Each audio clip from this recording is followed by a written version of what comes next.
So matapos natin mapatuyo to ng mga ilang araw, ganun pa rin.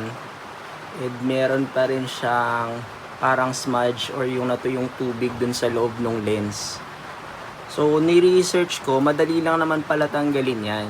Yung mismong glass na nasa ibabaw netong Neo. Pinapry lang siya ng cutter or ng manipis na pry tool. So nasimulan ko na siyang i-pry para malinis natin. So ipapry mo lang yan ng ganito. Yan. Tapos matatanggal mo na siya. So may nabibili rin na ganito, itong mismong element na to na nasa lens, itong first glass na yan, na mura lang naman. Pero ito, since naingatan naman natin yung pagtanggal sa kanya, ito pa rin yung gagamitin natin. And dahil kakatapos ko lang rin magpalit ng battery ng cellphone, kaya meron akong extra na B7000 na glue. So ito ay universal glue na waterproof din para sa mga phone natin ngayon.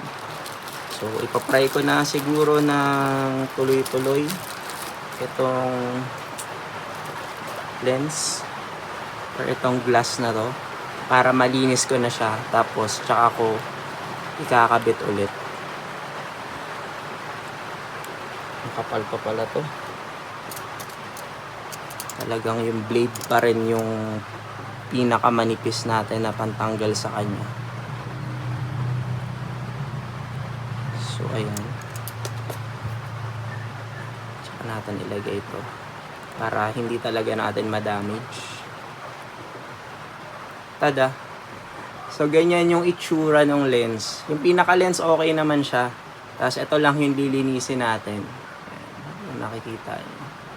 Kita nyo ba na madumi? Ayan, yung reflection. So lilinisin ko lang to, tapos mag-a-apply ako ng konting glue para maidikit siya ulit. Tapos like nyo na ulit si Neo. Na-try ko na siyang paliparin guys, wala namang problema sa function niya. Ang naging issue ko lang is eto talaga. So ayun, repairable naman si Neo. May alam ako ng konti sa pagre-repair kasi technician din ako dati. Kaya ganun. Ako dahil nagre-repair ng mga bagay-bagay na at least kaya ko or at least may parts. Sa camera, hindi ko itatry or hindi ko isusugal kasi ang magiging problema ko is yung availability ng parts. Pero kung meron naman at tingin ko naman kaya at bored ako, gagawin ko. So yun lang. See you in the next video. Mabuhay.